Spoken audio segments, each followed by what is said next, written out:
We are back, and we are joined now by Dr. Abdul Alkalimat, a founder of the field of Black Studies, Professor Emeritus of African American Studies and Library and Information Science at the University of Illinois Urbana-Champaign, and author of his recent book, The Future of Black Studies. Thank you so much for coming on the show today, Professor. Thank you for having me. So, studying the Black experience, Black liberation in particular, it's just more necessary. I mean, it's always necessary, but especially in the face of these kind of right-wing attacks on academia that acknowledge racism or that study it, your emphasis here, I think, is sorely needed. Let's start super broadly about Black studies as a discipline. What is it?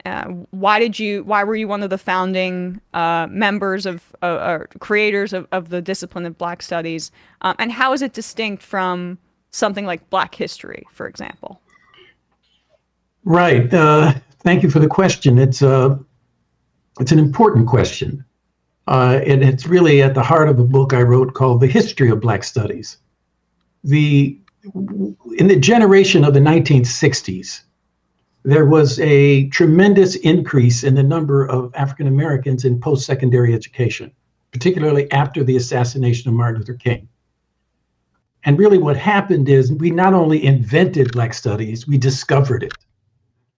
And the discovery was the fact that one of the major impacts of racism is the denial that Black people are people of reason and people who reflect on their own experience. Mm. And so there is the manifestation of Black studies in Black intellectual history. There's also a manifestation of Black studies in every major social movement that has occurred. There's been an educational aspect to those social movements in two respects. One for cadre, for the people who are activists in the movement, and the other is for the broader community. But the invention of Black studies that is often referred to in the 1960s is the professionalization of a discipline in the context of mainstream institutions of higher education, and then subsequently K through 12. When I entered graduate school in the 1960s, there were very few courses dealing with the Black experience. Rather, it was minority group relations, something called ethnic studies, even something called social problems. Then, of course, there were courses in literature and history. Literature, the focus is on literary artifacts of culture, novels, plays, poems, etc. In history, as we all know, history is telling stories about this or that. And so what has happened in the 1960s and 70s is there really has been a convergence of disciplines. So increasingly, whether or not at the hard sciences or in the social sciences or the humanities, disciplinary lines have been become transparent and enabling people to move between those things. I mean, big science, biology, chemistry, physics, they're all working together on big problems. So what happened in Black studies is, as has been true for all major figures in Black intellectual history, for example, Du Bois, was he a historian? Yes. Was he a sociologist? Yes. Was he a literary person? Yes, he wrote novels and poetry, etc. So this convergence of disciplines really, Black studies really was one of the leaders in that. So you have, for example, women's studies that takes advantage of history, psychology, sociology, etc. So that convergence of disciplines. And so there are all kinds of new words, transdisciplinary, interdisciplinary, intersectionality, all of these polysyllabic words really get at this idea that big issues require multiple disciplines. And so Black studies really was about really trying to figure out how to best understand the Black experience. I mean, it's at the heart of American history. Yes, wonderful explanation. And also, it occurs to me that the segmenting that you describe into these very distinct disciplines I mean, who created that segmentation? I mean, who it benefits a white power structure, in my estimation, whether it be women's studies or black studies, to look at things in silos as opposed to these kind of interconnected, broader social and economic factors that connect to the experience of being black in America. Yeah, the development of society imposed upon the intellectual activities the need to have these separate silos, as you put it. And one of the interesting things about higher education in the United States as compared to other parts of the world, particularly Europe, is there's been a practical dimension. So at the University of Illinois, for example, we are a land grant institution. In the 19th century, land grant institutions were set up so that universities could have an impact on agriculture and industry. And so that made a big impact. And so then you had law schools, you have medical schools, you had business schools, et cetera, to feed into those sectors of the society.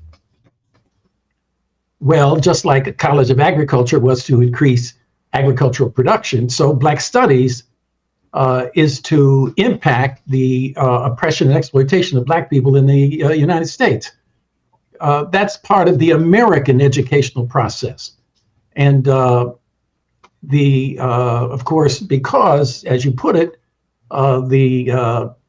the ruling elite control of higher education through boards of trustees and through funding mechanisms didn't exactly see it that way. So that rather than Black Studies being created as an intellectual gift to the country, it was in fact a battlefront. And so Black Studies is really created as a battlefront of the Black Power movement out of the mid-1960s. But when we created it, we had to then rediscover Black intellectual history because that was not part of the curriculum. Even though the first two generations of Black PhDs graduated from all of the elite institutions, their colleagues, their peers did not respect or even know about their scholarship. And so it was a blank, it was a silence. And we had to rediscover that history. And in rediscovering it, we then codified it into curriculum. And that was the beginning of what I'm calling the professionalization of Black Studies, up to now and including PhD programs. But we still are struggling to maintain the initial connection between the social movements and the academic enterprise, because as Black Studies has developed, it has, in a sense, become part of the local culture of any given institution.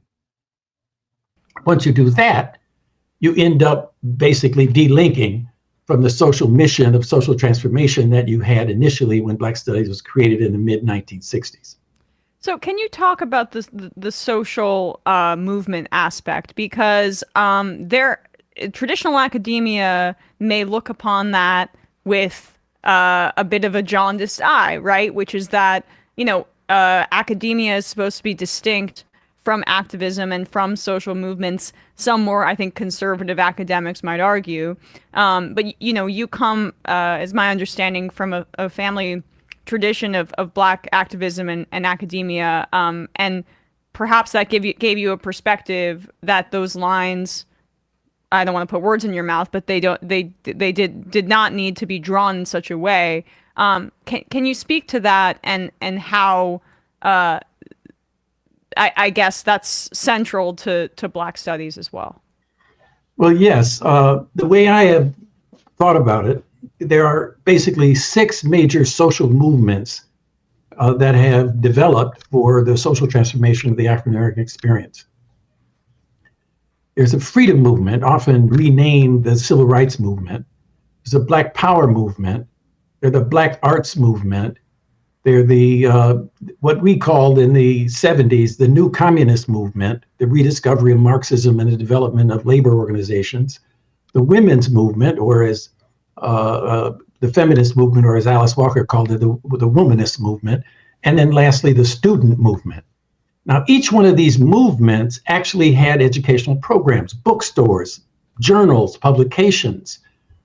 As it turns out, there were conceptual frameworks developed So, for example, the civil rights movement had a tendency to think about Black people as individuals, whereas the new communist movement developed this whole concept of nationality, or the historic way to put it would be the national question, and therefore looking at the South. And what's really interesting today regarding Palestine, we have this new concept coming out of the UN language of collective punishment. Mm-hmm. Well, that's been true in the entire history of Black people in the United States, collective punishment. And so these movements help to link it to the whole question of the motion of the society. And really, it raises new questions about democracy. It raises new questions about the quality of life. We know this expression, life, liberty, and the pursuit of happiness. This is a core concept in the political founding thinking of this country. And so Black Studies really engages those things regarding the actual experience of African Americans. Life, liberty, and the pursuit of happiness. And so in my particular case, I come from a family that really two wings of the family. On the one hand, my great-great-grandfather was the first African-American to found a town in the United States, and it's a station on the Underground Railroad, so you have that history. On my mother's side, my grandfather was an early member of the Communist Party in the United States in the 1930s. So this convergence of Black liberation and the question of workers fighting against capitalism, these things are really at the heart of the debate regarding Black liberation and change. And so the discussion in Black Studies is not only about the diagnosis of Black oppression and class exploitation, it's also about what are the social movements or the prognosis of how to transform the society. And this has been constant. So Du Bois, Carter G. Woodson, all of these people who are like seminal figures in Black Studies have been engaged in theory and practice. Study of the problem, what can we do about the problem? And what's really interesting is that these academics that you referred to that look down upon advocacy are part of the overall advocacy that funds their research, that values what they do in the think tanks that they're connected to. And so we're all in this together, whether, they want to admit it or not. I think it's an overall broad problem about humanities, right? In terms of the funding of disciplines that serve capital versus ones that challenge notions of power. I mean, you mentioned Palestine there, and in reading your work, of course, it's on the forefront of my mind every day, but it was very much on the forefront of my mind when you speak about how Black Studies, it's about Black people being protagonists in their own story. Palestinians are unable to be protagonists, and they're also in the ways that you describe. The attitudes toward them are the false ideas that you talk about, the 3 Ds: deficit, difference, and dependency. Like the idea that Black people in America, or Palestinians in this instance, they're not able to reason or think, right. Or they don't have the ability for self-determination. We're going to impose what we think is best upon them because they are too savage to participate in democracy. This is a total aside, but I guess to bring it back to your work in exploring racism in that way, can you speak about those 3 ideas, deficit, difference, and dependency, that undergird racism, and how that is so fundamental to like much of the non-Black studies analysis of our history as it relates to Black people? Yeah, I think that one of the ways that it's really obvious is that if you follow television or, the public spaces, what are the topics or the ways in which Black voices are allowed in? And so you don't often find this in the realm of STEM, for example, or you don't find this in the realm of things that do not immediately connect to the Black experience or to athletics or entertainment. And so this whole idea of deficit is that, Black people are just not up to the standard. The question of difference, what's really interesting here is that they're not only white racist versions of this, they're also Black versions of it. Because part of trying to defend oneself is often people revalue. So, for example, people could say, well, okay, we're not as reasonable, but we're more emotional. Mm-hmm. We have more creative instincts. But that's accepting the reality that somehow there's this biological difference. So even the word race, it comes down to the word race. You can go to a geography department and nobody would say that the idea that the world is flat should be given some credence. Mm-hmm. On the other hand, this idea of race without any material basis is still in the vocabulary of people in institutions of higher education. So racial differences. So much so that the United States actually legitimated a drug only for Black people. Badil, having to do with heart issues. This is like living in South Africa of the 1950s or 60s. So this question of dependence then comes in when you say, well, we need to help them. That's what they need, is a little help. Now, if you go back to Black history during slavery, the Underground Railroad is often discussed in terms of the allies that had money and secret rooms in their houses, etc. And they did this wonderful thing helping these nameless people escape, often called fugitives or runaways. All this language from the standpoint of the slave owners, privileging the allies. So today, the reversal of that in Black studies is these were freedom seekers, these were the protagonists, these were the heroes of the Underground Railroad. And so reconstructing the American history on the basis of people fighting to liberate themselves, this is the way in which Black studies is attempting to reinterpret history so that we reestablish respect for the oppressed.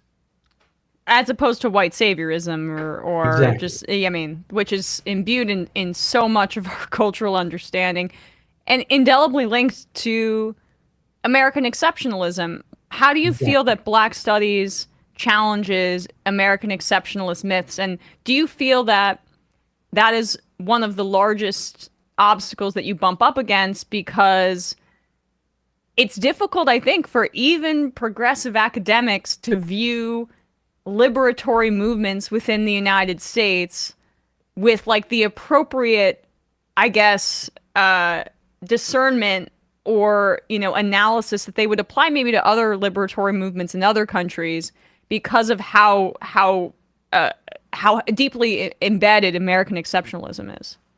Well, one of the important contributions of Black studies is that it has a global perspective. So that it's not only the question of Africa, it's the question of the African diaspora. And so the comparative analysis suddenly strips away this glorified image of the United States, or as you put it, American exceptionalism, so that words like colonialism or settler colonialism to talk about the origin of this country, that enables us to understand the indigenous First Nation people here versus the importation of African slaves and the dynamics that occurred there.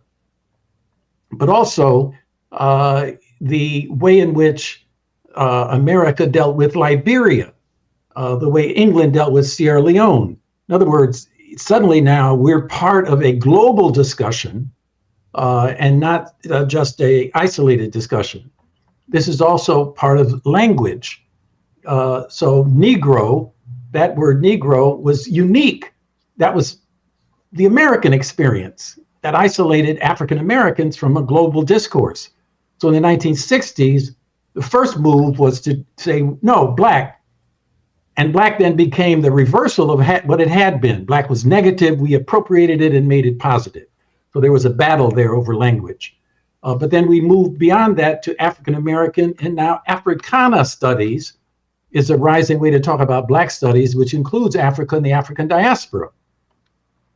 So one of the things I do in the book, The Future of Black Studies, is I discuss 11 different countries and how they're struggling with the study of the Black experience in their own context, which then gives us the basis for having some global understanding of the dynamics of racism, the dynamics of the power of African retention, African culture in these other national settings. I think that's really a way in which the United States has tried to move in a counter way. For example, having Black people in the foreign service in African countries to sort of rationalize America and to be the face of America, and to try to use Black musicians and so on as ambassadors. But I think the 1960s and Black Power really made a tremendous impact on that appropriation of Black people to become the apologists for U.S. racism and global imperialism. And well, I mean, there's so, again, my mind always is returning to Gaza. You know, we have a Black woman as the UN spokesperson. And her assistant. Yeah, we had Colin Powell run the apology for the Iraq War of U.S. imperialism. Clarence Thomas replacing Thurgood Marshall. Mm-hmm. I mean, these are the through lines that you talk about. It's so obvious when you articulate it in that way. But I guess, I want to talk about Black liberation and Black nationalist movements of the 60s and how the civil rights movement has become so shaved down and been made into this anodyne love is love whatever situation, the way that it's portrayed. As somebody is one of the founders of Black Studies and somebody steeped in the academic and social movement work surrounding that, how would you describe how the 1960s and the civil rights movement has been portrayed in standard academia and public life versus how Black Studies chooses to present it? Well, I think one way to start is to talk about the difference in the language of the freedom movement versus the civil rights movement. That language shift to the civil rights movement really reflected this idea that the apartheid that African Americans were experiencing, that America was structured around, could be ended by the integration of people into mainstream America. And so this was successful, actually. The civil rights legislation, the ascendancy of Black middle-class elites being appropriated into the government and into corporate America. As minimal as it has been, and therefore there is an insider aspect to the Black middle class. And so you have all these representatives that are apologists for the system, up to and including the Congressional Black Caucus, so that the dominant lines of U.S. imperialist policy are basically accepted. So you don't have this. But the part of the reason that the Black middle class is allowed to be this way is the fact that there is no movement from below forcing them to change.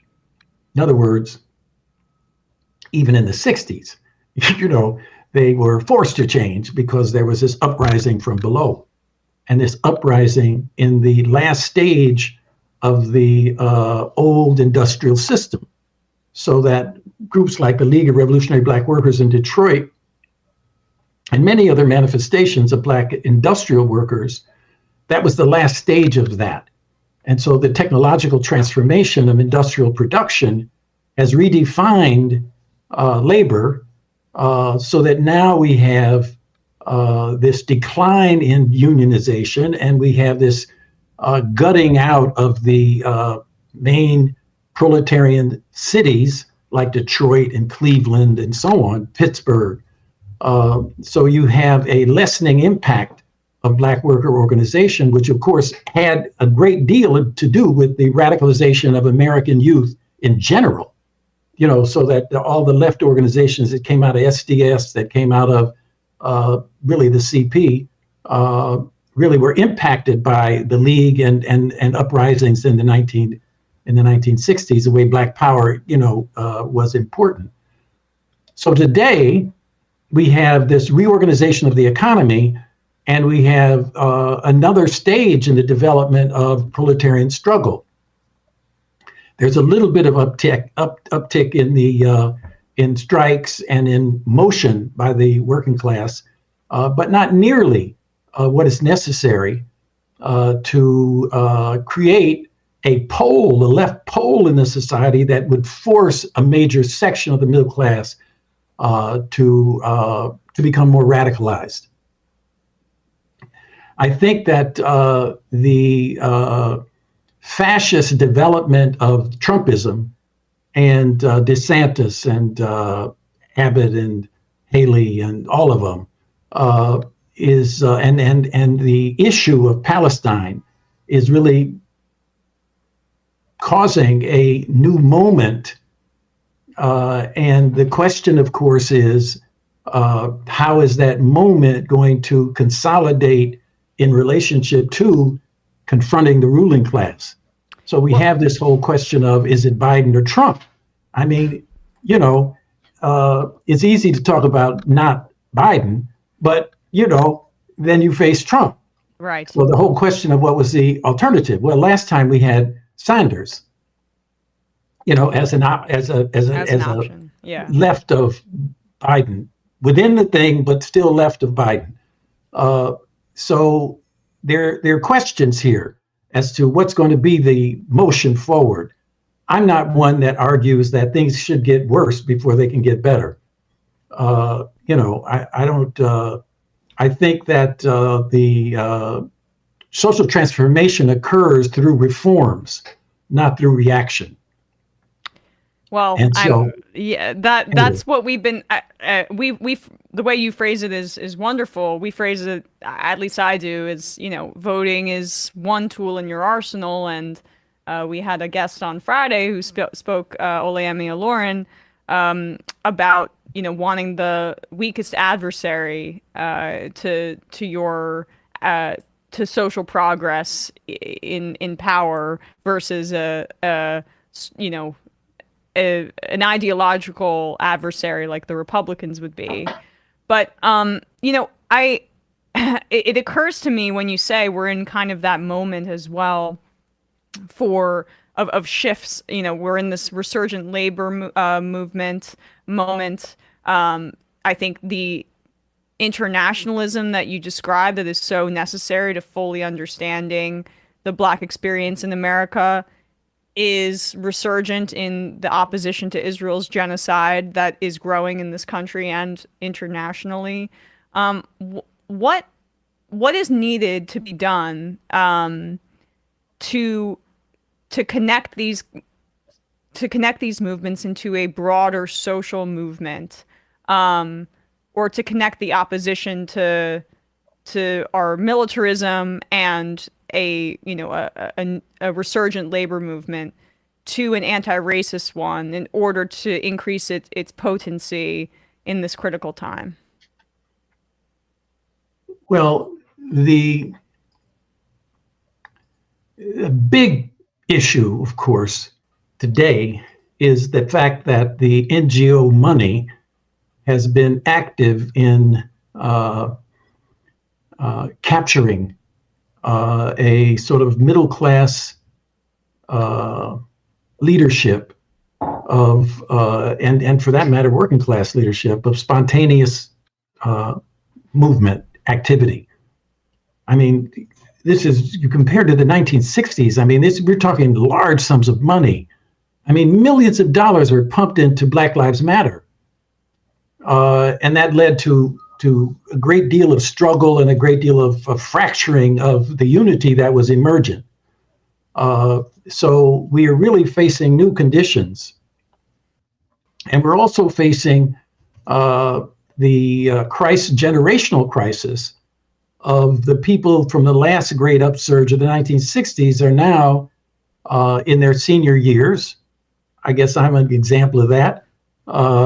And few in number. So just like we were trying to struggle to get a handoff of those people that came out of the 30s and 40s, we're trying to make a handoff to the younger generation today.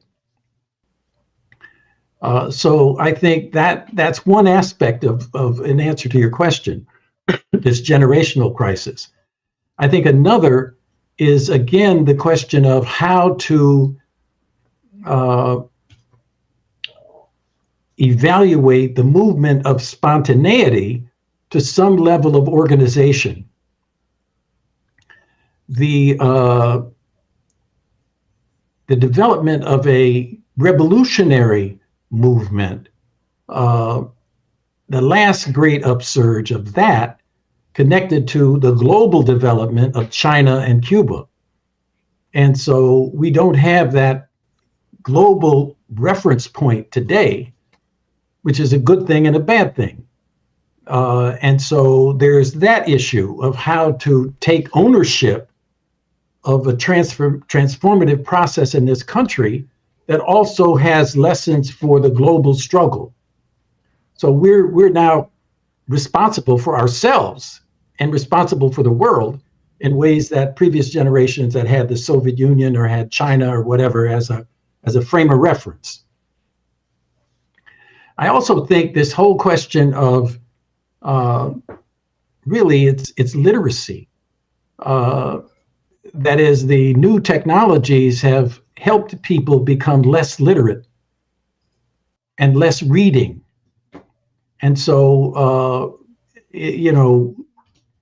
as one hip hop artist said, ignorance is not a status symbol, So that's a very important question. If the working class in this country, and especially Black and Latinx people, et cetera, are increasingly not literate about not only the world, but about this country and understanding the realities of this country, so that the debate around public issues, see what happened in the freedom movement, the civil rights movement, is people were knowledgeable about segregation and could go toe to toe with the sheriffs and the politicians, et cetera, about the details of what segregation was doing to Black people, et cetera. But we now, because of the decline in the trade union movement, we don't have as much of a educational process so that proletarian leadership, something that the CP was developing out of the 30s, we don't have that as much. So we really, in a way of sort of formulating the basis on which we can rebuild from the spontaneous movement to sustaining struggle with cadre that are educated, that can go toe to toe with the ruling class. In other words, the battle of ideas that the Cubans talk about is at the center of the answer to your question about how can we actually move this forward. And I guess I'll conclude here. What do you see the role of Black Studies playing in that education, and what do you feel the impacts have been on society after all of this time, since the 60s? Well, I think Black Studies has there's a struggle going on in Black studies. And there's a struggle going on in every discipline. I mean, in the 1960s, the Committee of Returned Volunteers, the people who came back from the Peace Corps, had a big impact along with the student movement, et cetera. So in sociology, for example, I remember a journal called The Insurgent Sociologist. There was a struggle in sociology. Then there's a struggle in Black studies. And so you have, for example, someone like Henry Louis Gates at Harvard, who is a member of leading ruling class organizations. In other words, part of the system, while being a social democrat of sorts. But you have that delinked from the vast majority of Black people in Black studies who are teaching 4 and 5 courses, who are dealing with students who are in need of remedial work because of the nature of high schools. So there's a polarization. So we're really struggling now to reinvent a curriculum that actually serves the needs of these young people in terms of theory and practice in relationship to their community. Now, the development of curriculum is something that is at the heart of the debate that's going on, whether it's Texas and what DeSantis is doing, or whether it's the College Board and an attempt to develop a national course. The positive aspect is that there is an attempt to develop this national course. The negative impact of that course is that it delinks the course from the actual Black Studies programs. So if you take that course in high school, when you get to college, you don't have to take that course in Black Studies. And so we really are in the midst of a struggle, and the struggle is a struggle for self-determination. And that self-determination means that people have to accept the responsibility to be self-determining. In other words, that's just not a gift. You know, that's something one has to develop, and one has to then advocate. And I just gave a talk at Howard University, for example, and I was talking to them, these students, about you cannot simply expect the university to give you your education. You know, I mean, you have to self-educate. And that includes the courses you take, you know, because there's that syllabus, there's other readings, and you have to have your own study groups, and you have to take ownership of your education. And so that's what we're trying to develop as a tendency within Black studies, to reconnect it to the social movements, to reconnect it to the idea that Black studies is about the social transformation of the community, and to reconnect it to that history of people like Du Bois and others. Because a lot of people talk about Du Bois, but they don't study Du Bois as a model for what intellectuals should be like. And his activity, whether it was in the NAACP or whether it was in the Pan-Africanist movement or whether it was in the conferences that he held in Atlanta. I mean, those conferences in Atlanta were based not just on academics, they were based on people in the community who had graduated from the HBCUs, bringing information from their communities to those conferences. So there was this connection, campus community, theory and practice. And so that's the kind of Black studies that we're trying to develop. It doesn't exist everywhere, but it's the future. What a wonderful way to end.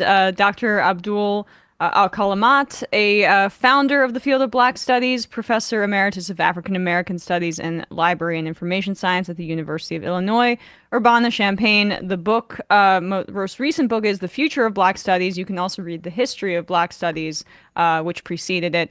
Thank you so much for your time today, Professor. I really appreciate it. Thank you. I enjoyed it. Me too.